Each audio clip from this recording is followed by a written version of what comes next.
बिस्मिल्लाहिर्रहमानिर्रहीम। अस्सलाम वालेकुम नाज़रीन, आप यूट्यूब चैनल देख रहे हैं। मैं इमरान खान हूँ। मैंने आपसे लास्ट व्लॉग में ये कहा था कि मैं आपको बताऊंगा कि यूक्रेन के सदर कौन सा तोहफ़ा लेकर गए डोनाल्ड ट्रंप के लिए। तो ये बड़ा नायाब तोहफ़ा था।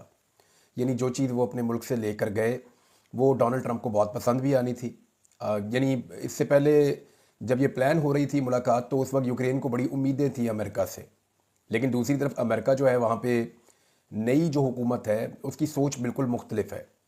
जो बाइडन ने जो है पैसा पानी की तरह बहाया यूक्रेन के ऊपर, और इसी लड़ाई में अब पाकिस्तान के ख़िलाफ़ भी कुछ बैन अवी ख़बरों के अंदर ये छपा कि पाकिस्तान ने अमेरिका के कहने पर हथियार बेचे हैं यूक्रेन को, और पाकिस्तानी हथियार यूक्रेन और रशिया की लड़ाई में इस्तेमाल हुए हैं, और बाकायदा इसका कोई मुआहदा भी मंजरेआम पे लाया गया है। बहरहाल पाकिस्तान इसका एक बहुत छोटा सा प्लेयर था, और यूक्रेन और रशिया की लड़ाई में पाकिस्तान के हथियार चाहिए थे या पाकिस्तान की सपोर्ट चाहिए थी, तो इमरान खान के होते हुए तो वो मुमकिन नहीं था। उसके बाद जो कुछ भी इमरान खान के साथ हुआ वो आपके सामने है। अब डोनाल्ड ट्रंप के लिए ज़ेलेंस्की जो है वो लेकर गया था एक बेल्ट। ये गोल्डन बेल्ट है और ये UFC की है। यानी UFC जो है वो बहुत बड़ा प्लेटफॉर्म है। यहाँ पे बॉक्सिंग के और इंटरनेशनल कंपटीशंस होते हैं, और एक बहुत बड़ा मुकाबला हुआ था सऊदी अरब के शहर रियाद में, और ये मुकाबला बड़ा मकबूल हुआ था पूरी दुनिया में। इसमें फाइनली दो बॉक्सर्स के बीच में एक बड़ी जंग थी, जिनमें एक बॉक्सर था वो बरतानिया का था और दूसरा बॉक्सर यूक्रेन का था। दोनों बॉक्सर्स के बीच में फ़ाइट हुई थी सऊदी अरब के शहर रियाद में, और ये दिसंबर 2024 में ये फ़ाइट हुई है। आपसे लगभग 2 माह पुरानी बात है, दो ढाई माह पुरानी बात है। यानी दिसंबर के आखिरी 10 दिनों में थी, 22 या 23 दिसंबर को ये फ़ाइट थी। मैंने ये फ़ाइट देखी भी थी। तो इस फाइट में जो यूक्रेन का बॉक्सर था अलेक्जेंडर यूजेक, उसने शिकस्त दे दी बरतानवी टाइसन फ्यूरी को, और ये टाइटल जीतकर वो अपने साथ अपने मुल्क ले गया। अब क्योंकि डोनाल्ड ट्रंप को UFC के अंदर, बॉक्सिंग के अंदर, इन स्पोर्ट्स के अंदर बड़ी दिलचस्पी है, लिहाजा फिर वो जो बेल्ट है वो बेल्ट बतौर तोहफा यूक्रेन का सदर लेकर आया था देने के लिए अमरीकी सदर को। और वो वहाँ पे जब ये बातचीत कर रहे हैं, तो अगर आप यूक्रेन के सदर की बैक साइड पे, यानी उनका जो राइट आर्म है उसकी बैक साइड के ऊपर जो एक टेबल पड़ा हुआ है, वहाँ पे ये बेल्ट आप पड़ी हुई देख भी रहे हैं। तो वो अपने साथ ये बेल्ट लेकर आए और बड़ा नायाब तोहफा उन्होंने दिया डोनाल्ड ट्रंप को। लेकिन उसके बाद जो माहौल बना वो आपके सामने है। एक सेनेटर ने पहले समझाया भी था ये सिचुएशन बन जाएगी, इसके बारे में ट्रंप के एक सेनेटर हैं जो ट्रंप के साथी हैं, लिंडसे ग्राहम। ये यूक्रेन के हामी हैं और रशिया के बहुत ख़िलाफ़ हैं, और इनकी सोच ज़रा ट्रंप से मुख्तलिफ है। तो ये सेनेटर पहले मिले थे ज़ेलेंस्की को, और इन्होंने कहा था कि जनाब आपने एहतियात करनी है, मीडिया या कोई और आपको भड़काए नहीं, आपने बड़ी एहतियात के साथ डोनाल्ड ट्रंप के साथ बातचीत करनी है, और ये आपका एक बड़ा इम्तिहान होगा। लेकिन ज़ेलेंस्की जो है वो थोड़ा उन्होंने जज्बात दिखाए, क्योंकि जंग के अंदर एक आदमी होता है तो वो डिफरेंट स्टेट ऑफ माइंड में होता है। तो उसके बाद जो सिचुएशन बनी है वो अब आपके सामने है। वहाँ पे व्हाइट हाउस में ऐसा तो कभी किसी सफ़ीर के साथ नहीं हुआ जैसा एक मुल्क के प्रेसिडेंट के साथ हो गया, और बाद में मुबैना तौर पे उन्हें कहा गया कि आप व्हाइट हाउस को छोड़ दें। अब यूरोप के अंदर इनको काफ़ी पजीराई मिल रही है। यूरोप में जब ये गए बरतानिया, तो बरतानिया में वज़ीर आज़म ने 10 डाउनिंग स्ट्रीट से बाहर निकलकर बहुत आगे तक आकर इनका इस्तकबाल किया, इनको बगलगीर हुए और लेकर अपने साथ गए अंदर। उसके अलावा जो है वो शहजादा चार्ल्स, अभी तो वो बादशाह है चार्ल्स, उन्होंने मुलाकात की है, और बड़ा ज़बरदस्त रिसेप्शन उन्होंने भी दिया है यूक्रेन के सदर को। और जो यूरोपीय यूनियन है उन्होंने भी इसके ऊपर एक फ़ैसला किया है। ये यूरोप के जितने बड़े लीडर्स हैं उन सबका ये कहना है कि जब तक जंग है वो यूक्रेन के संग होंगे। यानी जब तक जंग यूक्रेन के संग, सिंपल आप करें उर्दू में तो वो ये है। वो ये कह रहे हैं कि जब तक रशिया के साथ यूक्रेन की जंग जारी रहेगी हम यूक्रेन को सपोर्ट करते रहेंगे, यूक्रेन को पैसा देते रहेंगे। देखिए एक बात हमें माननी पड़ेगी, खाली हथियार नहीं लड़ते होते, फ़ौज भी लड़ती होती है। और फ़ौज और अवाम अगर एक पेज के ऊपर हो तो फिर कोई भी फ़ौज मुकाबला कर लेती है। रशिया जैसी बड़ी फ़ौज का मुकाबला यूक्रेन जैसा छोटा मुल्क या उसकी फ़ौज नहीं कर सकती थी। लेकिन उसके लिए उन्हें जदीद हथियार चाहिए थे, बहुत सारा इक्विपमेंट चाहिए था, बहुत सारा पैसा चाहिए था। तो वो सब कुछ यूरोप ने और अमेरिका ने उनको दिया था। लेकिन लड़े तो ग्राउंड के ऊपर यूक्रेन के फ़ौजी हैं या यूक्रेन की पब्लिक लड़ी है, और वो क्या कमाल लड़े हैं। यानी इतनी रेजिलियंस जो उन्होंने दिखाई है रशिया के ख़िलाफ़, वो इन हथियारों के बगैर तो मुमकिन नहीं था जो यूरोप ने और अमेरिका ने दिए हैं, उस मदद के बगैर भी मुमकिन नहीं था जो यूरोप ने और अमेरिका ने दी है। लेकिन फिर भी लड़ने के लिए लोग चाहिए थे जो अपने मुल्क का दिफा करते, अपने मुल्क के लिए डट कर खड़े हो जाते। बहरहाल लड़ाई तो उन्होंने अच्छी लड़ी है। अब यूरोप कब तक सपोर्ट कर सकता है, क्योंकि यूरोप का टोटल जो बजट है दिफाई सारे यूरोप जितनी भी कंट्रीज हैं उन सबका मिलाकर जो दिफाई बजट है, अकेले रशिया का दिफाई बजट उससे ज़्यादा है। अमेरिका के बगैर रशिया को टैकल करना या काउंटर करना ये मुश्किल हो जाएगा। और इतनी बड़ी तादाद में फौजी कहाँ से आएंगे, इतनी बड़ी तादाद में हथियार कहाँ से आएंगे, बहुत बड़ी मिकदार के अंदर हथियार चाहिए। तो ये वो बड़े सवालात हैं जो आने वाले दिनों में उठेंगे। मेरे ख्याल में या तो यूरोप को अमेरिका को इस लड़ाई के अंदर वापस लाना पड़ेगा, या फिर अमेरिका की बात मानते हुए एक ऐसी जंगबंदी की तरफ जाना पड़ेगा जिसमें यूक्रेन के लिए कुछ ज़्यादा हौसला अफजा चीज़ें नहीं है, बल्कि यूक्रेन को कुछ ना कुछ लूज़ करना पड़ेगा। पाकिस्तान में अमन व अमान के लिए ज़रूरी है कि अफगानिस्तान के अंदर अमन व अमान हो। अफगानिस्तान के साथ पाकिस्तान का अमन व अमान जुड़ा है, और ये इसलिए है कि हमने बाकायदा अफगानिस्तान के अंदर बड़े लंबे अरसे तक मुदाखलत की है, और फिर वहाँ से भी पाकिस्तान के अंदर मुदाखलत होती है। यानी पाकिस्तान में जब दहशतगर्दी होती थी बहुत ज़्यादा, तो पाकिस्तान की इंटेलिजेंस एजेंसीज़ और परवेज़ मुशर्रफ साहब के दौर में या उसके बाद भी वो हमें बार बार ये बताते रहे हैं कि इंडियन इन्फ्लुएंस है अफगानिस्तान में, और वो वहाँ से दहशतगर्दों को पाकिस्तान में दाखिल करते हैं और पाकिस्तान के अंदर दहशतगर्दी के वाक़यात होते हैं। लिहाजा जब तक कि अफगानिस्तान के अंदर सूरत हाल बेहतर नहीं होगी, तब तक पाकिस्तान के अंदर सूरत हाल बेहतर नहीं होगी। तो हमारा अमन मशरूत है अफगानिस्तान के साथ। खैबर पख्तूनख्वा की जो हुकूमत है वो अब अफगानिस्तान के साथ एंगेजमेंट्स कर रही है। उन्होंने एक मुतालबा किया है खैबर पख्तूनख्वा की हुकूमत ने, और ये बड़ा जायज़ मुतालबा है। खैबर पख्तूनख्वा की हुकूमत ये कहती है कि जी फटाफट आप TORs तैयार करें, यानी जो भी आपने बातचीत करनी है अफगानिस्तान की गवर्नमेंट के साथ, उसके TORs बनाए जाएं ताकि उनकी रोशनी में हम बातचीत करें। अकोड़ा खटक धमाके के बाद खैबर पख्तूनख्वा हुकूमत ने वफाक से अफगानिस्तान से बातचीत से मुताल्लिक TORs जल्द अज जल्द मंजूर करने का मुतालबा कर दिया है। तर्जुमान खैबर पख्तूनख्वा हुकूमत बैरिस्टर सैफ ने कहा कि वफाक अफगानिस्तान से बातचीत के लिए खैबर पख्तूनख्वा हुकूमत के टर्म्स ऑफ रेफरेंसेस यानी TORs जल्द अज जल्द मंजूर करे। यानी ये तो वफाक नहीं तय करना है ना कि हम किन चीज़ों के ऊपर बात कर सकते हैं और किन चीज़ों के ऊपर बात नहीं कर सकते।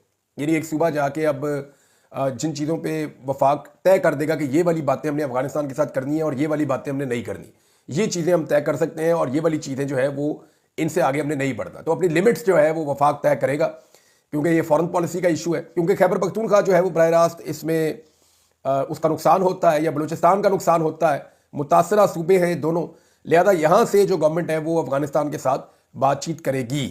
वफाक अपने TORs की मंजूरी में मजीद ताखीर से गुरेज करे। खैबर पख्तूनख्वा हुकूमत हंगामी बुनियादों पर वफद अफगानिस्तान भेजना चाहती है। अपने अवाम के जानो माल की हिफाजत खैबर पख्तूनख्वा हुकूमत की अव्वलीन तरजीह है, और वफाक खैबर पख्तूनख्वा में दहशतगर्दी की रोकथाम की बजाय इस अहम मसले पर सियासत करने से गुरेज करे। वफाक को पंजाब और सिंध के वज़ीर आला के बैरूनी दौरों पर कोई एतराज़ नहीं है। वज़ीर आला पंजाब मरियम नवाज भारत से स्मोक डिप्लोमेसी करती हैं, यानी उन्होंने बातचीत की है, वहाँ पे भी लेटर लिखा है कि जनाब आपका स्मोक या आपका जो धुआं है, जो फसलें आप जलाते हैं वो पंजाब में आता है और वो नुकसान करता है। कभी दिवाली की मौके के ऊपर ये कहा जाता है। और यहाँ पे चाइना का भी दौरा किया मरियम नवाज़ ने, और ये क्लेम किया कि जी उनका बड़ा जो है ज़बरदस्त दौरा था और बड़ा कामयाब दौरा था। तो यहाँ पे अफगानिस्तान के साथ क्योंकि पाकिस्तान का अमन जुड़ा है, लिहाजा जो खैबर पख्तूनख्वा की हुकूमत है उसको बाकायदा इजाज़त होनी चाहिए, TORs उनको बनाकर देने चाहिए ताकि वो जाएँ, जाकर अपने सूबे में अमन व अमान के लिए अफगानिस्तान के साथ बातचीत करें। और अफगानिस्तान हमारा हमसाया बरादर इस्लामी मुल्क है, वहाँ कोई ऐसी चीज़ नहीं है जिससे घबराएं या डरें। आप उनके साथ बात करें, हमारी तरह के लोग हैं, हमारे जैसे उनके मसाइल हैं, बल्कि उन्होंने अपने मुल्क में बहुत सारी चीज़ों को बहुत बेहतर अंदाज में संभाला है, और वो चाहे खारजी ताल्लुकात हों या उनके दाखिली मामलात हों, वो बहुत तेज़ी से आगे बढ़ रहे हैं। तो हमें उनके साथ मिलकर आगे बढ़ना चाहिए। हाँ, कुछ इख्तलाफात रहेंगे, उनका अपना एक तर्ज़ हुक्मरानी है, उनका अपना एक तरीक़ाकार है, पाकिस्तान का अपना एक तर्ज़ हुक्मरानी है, पाकिस्तान का अपना एक तरीक़ाकार है, हमारा आइन, उनका सिस्टम, ये सब मुख्तलिफ है और ये मुख्तलिफ रहेगा भी। लेकिन साथ ही साथ रहना दोनों ने इकट्ठे है। आप अपने हमसाए तब्दील नहीं कर सकते। हमसायों के मामले में एक चीज़ जो है वो हमेशा कंफर्म रहती है कि आप अपने हमसाए को तब्दील नहीं कर सकते। आप उसके साथ ताल्लुकात को बेहतर या ख़राब कर सकते हैं, लेकिन आपके पास ये चॉइस नहीं होती कि आप अपने हमसाए को तब्दील कर लें या वहाँ पर लाके किसी और को आप बसा लें। ऐसा मुमकिन नहीं होता।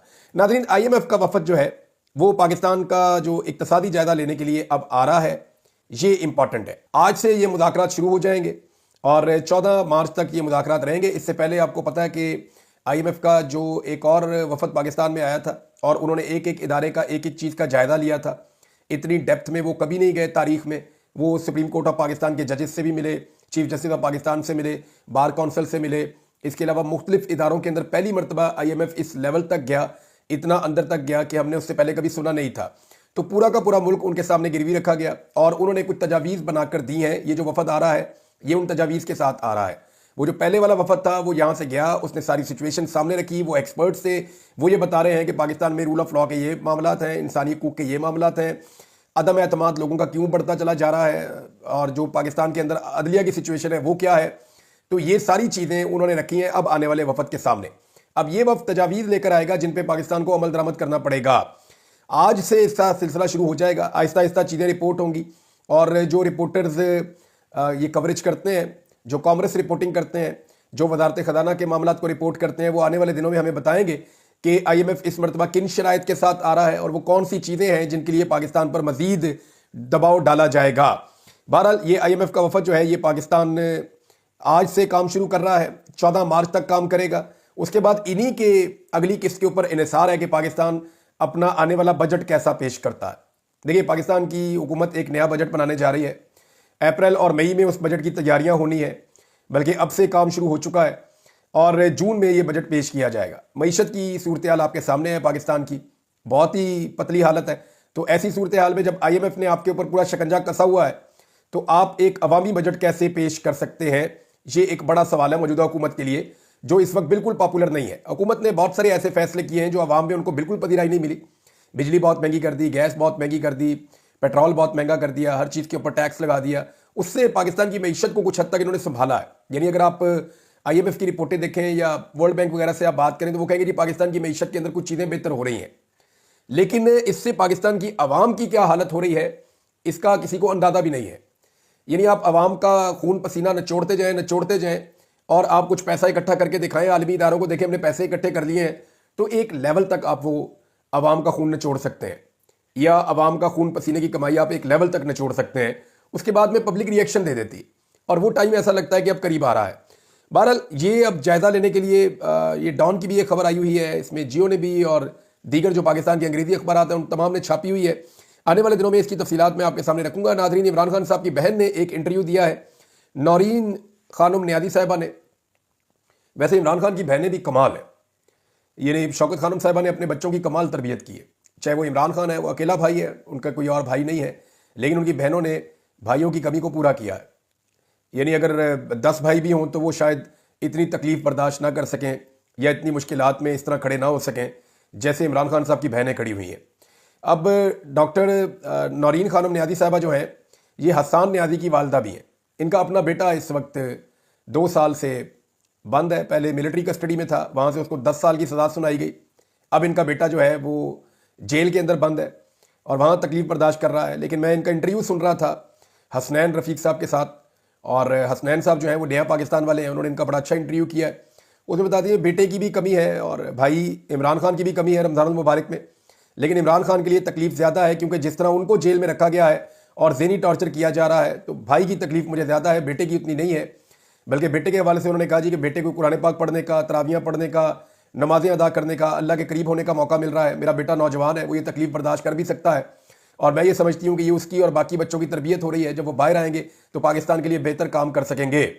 तो बतौर माँ वो बड़े हौसले में नजर आई हैं, लेकिन बतौर बहन उन्हें बड़ी तकलीफ है कि उनके भाई के साथ जो कुछ इस उम्र में किया जा रहा है और जैसे उन्हें तोड़ने की कोशिश की जा रही है, इस हवाले से उन्होंने कहा जी उन्हें काफ़ी तकलीफ है और इमरान खान साहब की तकलीफ उनके बेटे की तकलीफ से ज़्यादा है।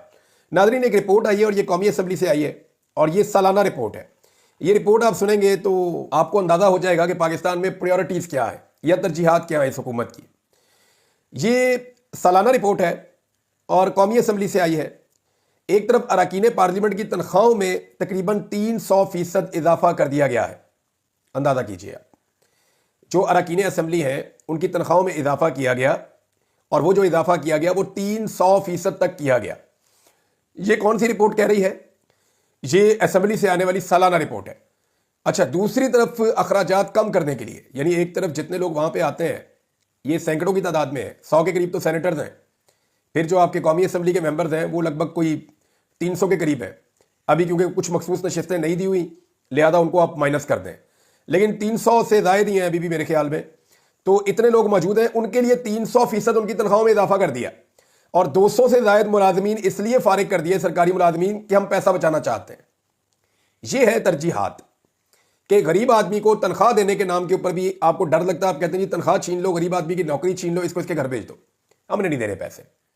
और अमीर आदमी जो करोड़ों रुपया लगाकर इलेक्शन लड़के आते हैं और उसके बाद इनमें से बेशतर लोग पैसा बना रहे होते हैं, उनकी तनख्वाहें 300% तक बढ़ा दी गई हैं।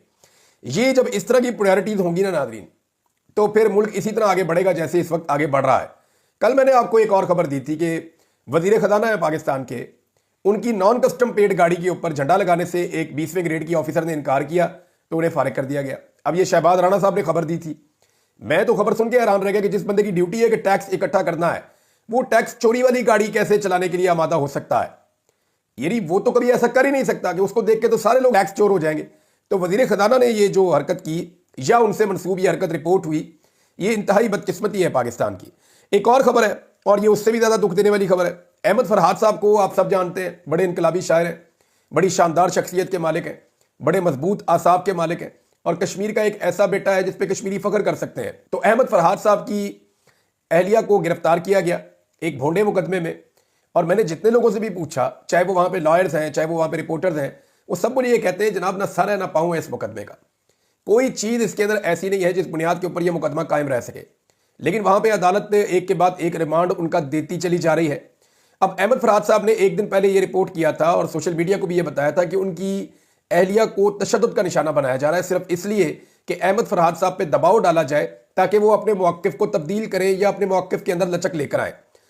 अब ये एक सियासत.pk ने रिपोर्ट किया है, अहमद फरहाद साहब ने भी रिपोर्ट किया है और बड़ी तकलीफ दह बात है जो जज साहिबा ने कही है अहमद फरहाद की अहलिया को। जरा अदालत को दिखाएं कि कहां कहां आप पर तशद्दुद हुआ है। एक खातून जज ये तो नहीं कह सकती अदालत में कि आप दिखाएं कहां पे तशद्दुद हुआ है। जब वो कह रही है कि तशद्दुद हुआ है तो आपको फिर मेडिकल का ऑर्डर देना चाहिए। आप ये कह सकते हैं कि जी फौरी तौर पर ले जाएं और ले जाकर इनका मेडिकल करवाएं। ये नहीं हो सकता कि आप एक खातून की अदालत में तजलील करें और आप ये कहें कि आप दिखाएं आपके ऊपर कहां पर टॉर्चर हुआ है। अब वो खातून भरी अदालत में क्या दिखाए आपको? ये बड़ी बदकिस्मती है। शायर अहमद फरहाद की अहलिया की अदालत में अपने ऊपर तशद्दुद की शिकायत पर इस्लामाबाद की सिविल जज शाइस्ता कुंडी साहिबा के एहसास से आ रही रिमार्क्स कि जरा अदालत को दिखाएं कि कहां कहां आप पर तशद्दुद हुआ है। ये बड़ी तकलीफ दह बात है। अदालत तो मुल्जिम के लिए होती है। मुल्जिम जो होता है वो फेवरेट चाइल्ड होता है अदालत का। जब वो आपको कह रही है कि मेरे ऊपर टॉर्चर हुआ तो आप उनका मेडिकल करवाइए ताकि लॉ इन्फोर्समेंट जो है वो इस तरह की हरकतें करने से बाज रहे।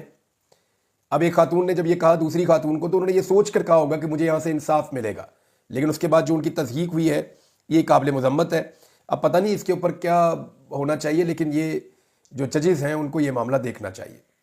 जो सीनियर जजेस हैं या सुप्रीम कोर्ट ऑफ पाकिस्तान के चीफ जस्टिस हैं, उन्हें ये सोचना चाहिए कि ऐसे लोगों का मजाक ना उड़ाएं या लोगों के लिए ऐसे परेशानी पैदा ना करें, या लोअर कोर्ट्स को कम से कम ये चीज़ें तो बताई जाएं कि ख़वातीन का एहतराम किया जाए। आपको याद है इमरान खान साहब ने एक स्टेटमेंट दे दिया था जज ज़ेबा साहिबा के बारे में एक जुमले का, तो उन्होंने जज साहिबा की अदालत में जाके बाद में माफ़ी मांगी थी, लेकिन इसके बावजूद उनके ऊपर कितना शिकंजा कसा गया था। अब एक और खातून है, क्या इनकी इज्जत नहीं है? सिर्फ जज ज़ेबा जो है वही एक खातून है और ये अहमद फरहाद की वाइफ जो है ये खातून नहीं है। खातून क्या सिर्फ वही होगी जो जरदारी ख़ानदान में या शरीफ ख़ानदान में पैदा होगी और सिर्फ उनकी इज्जत होगी और किसी की इज्जत नहीं होगी? नाज़रीन एक खबर और है और वो ये है कि ओन अब्बास बप्पी और दीगर कुछ लोग हैं, इनका ताल्लुक पाकिस्तान तहरीक इंसाफ से है और ये लोग अब पम्फलेट बनाकर लोगों के अंदर एक नई किस्म की मुहिम चला रहे हैं। लोगों को पम्फलेट्स देते हैं, उन्हें बताते हैं कि इमरान खान साहब के दौर में महंगाई कितनी थी, आजकल के दौर में महंगाई कितनी है। लोगों को अवेयरनेस दे रहे हैं ताकि लोग उनके साथ जुड़ें। ये थोड़ी सी स्पेस जितनी उनको मिलती है उतनी वो गेन करते हैं। जैसा कि लाहौर में पाकिस्तान तहरीक इंसाफ ने क्रिकेट टूर्नामेंट भी करवाया है। तो ये जो छोटी छोटी चीज़ें या छोटे छोटे इवेंट है ना, वो पॉलिटिकल पार्टी को लोगों के साथ जोड़ कर रखते हैं। पाकिस्तान तहरीक इंसाफ की अभी एक नई हिकमत अमली है कि किसी ना किसी तरह लोगों को अंगेज रखा जाए, लोगों के साथ अपने आप को जोड़ कर रखा जाए। जितनी स्पेस मिलती है, थोड़ी मिलती है, ज़्यादा मिलती है, उसको गेन किया जाए और उसका फ़ायदा उठाया जाए और जहाँ मौका मिले वहाँ पर लोगों के साथ बात की जाए। नाज़रीन मैं बार बार ये बात कह रहा हूँ, मैं फिर आपसे ये बात कह रहा हूँ कि गंदम का एक बहरान खुदा न खास्ता हमारे दरवाजे पर खड़ा है और उसकी वजह सिर्फ और सिर्फ मरीम नवाज साहिबा की वो घटिया पॉलिसी है जिसमें उन्होंने किसानों को बेयारो मददगार छोड़ दिया और 11% कम काश्तकार जो है वो रिपोर्ट हुई है। अब आपको $1 अरब की गंदम इंपोर्ट करनी पड़ सकती है। ये पाकिस्तान के कौमी खजाने के ऊपर एक बड़ा बोझ होगा। अब तक के लिए इतने ही। अपना ख्याल रखिएगा, अपने इस चैनल का भी। अल्लाह हाफ़िज़।